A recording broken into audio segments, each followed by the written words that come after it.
Tense मध्ये आपण simple future टेन्सचं vice पाहिलं. फ्युचर कंटिन्यू टेन्सचं व्हाईस होतं का? नाही होत. माझा त्याच्या पुढचा काळ आहे. कुठला काळ आहे? Future perfect tense. Future perfect tense याचं स्ट्रक्चर कुणाला माहिती आहे का? फॉर्म्युला कोण सांगेल? सांग. S plus will have plus.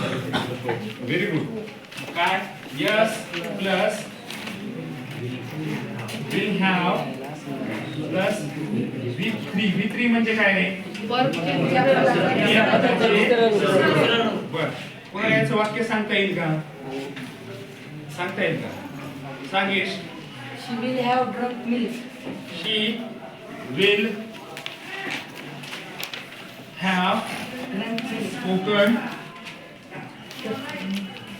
English. She will have spoken English. Full stop. आता यातलं ऑब्जेक्ट काय सांगा बरं? ऑब्जेक्ट कोणता आहे? English. ऑब्जेक्ट म्हणजे कर्म. कोणता आहे कर्म? English. मग इथं सुरुवातीला काय लिहू मी? काय लिहिलं पाहिजे? इथं लिहिलं इंग्लिश. English will. इकडचा ऑब्जेक्ट इथं आला. आता will have as it is द्यायचं. फक्त त्याला ऍडिशनल आपल्याला been Been. English will have been. आता मुख्य क्रियापद कोणतं याच्यामध्ये? Spoken. याचं किती रूप घ्यायचं असतं? तिसरं. तिसरं रूप काय? ऍज इट इज असतं स्पोकन. आणि नंतर काय घ्यायचं असतं? By.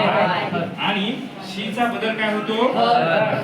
अशा पद्धतीने तुम्हाला future perfect tense active voice to passive voice conversion करता येईल का? हो.